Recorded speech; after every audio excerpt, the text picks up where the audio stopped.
Ang susunod na programa ay rated PG. Ito ay nangangailangan ng patnubay at gabay ng magulang para sa mga batang manonood. Sa wakas, malapit nang malaman ni Annalyn at Doc RJ ang katotohanan na si Zoe ang totoong tumula kay Lolo Pepe sa tulay para hindi nito mabunyag ang tungkol sa DNA test.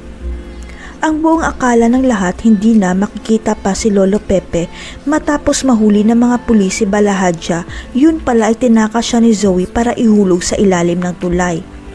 Hindi nagdalawang isip si Zoe na tumakas matapos niyang ihulog si Lolo Pepe sa bangin dahil niloko siya nito dahil nahuli niya si Lolo Pepe na nagsusumbong kay Giselle.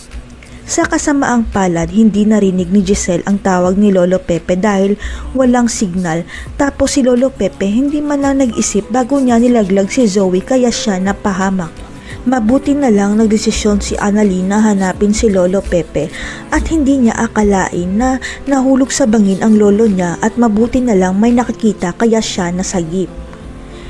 Ang malaking palaisipan kung bakit sa East Ridge pa dinala ni Annalyn si Lolo Pepe na pwede naman siyang dalhin sa Apex dahil pamilya nila ang may-ari ng ospital. Kaya sumugod kaagad si Giselle at Doc RJ sa East Ridge nang malaman nilang dinala ang papa nila sa East Ridge at hindi man lang sila kumontra na ilipat siya sa Apex. Kailangang maoperahan si Lolo Pepe sa East Ridge at si Doc Carlos kasama ni Annalyn at Doc Lindon ang mag-oopera kay Lolo Pepe at siguradong malalagay sa panganib si Lolo Pepe. Sapagkat alam ni Doc Carlos na alam na ni Lolo Pepe ang sikreto na siya ang tunay na ama ni Zoe at alam rin ni Doc Carlos na si Zoe ang tumulak kay Lolo Pepe sa bangin.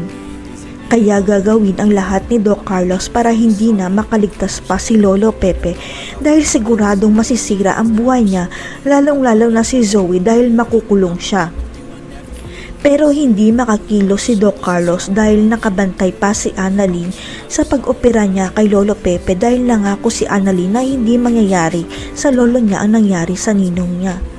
Hanggang sa biglang gumuho ang mundo ni Annalyn nang marinig niya ang tunog ng heart rate monitor ni Lolo Pepe at nakita niya ang flatline na wala ng heartbeat si Lolo Pepe. May ginawa kaya si Doc Carlos kay Lolo Pepe para hindi na ito makaligtas sa operasyon o ililigtas sa Doc Carlos si Lolo Pepe para magkaroon ito ng utang na loob sa kanya katulad kay Doc Lindon?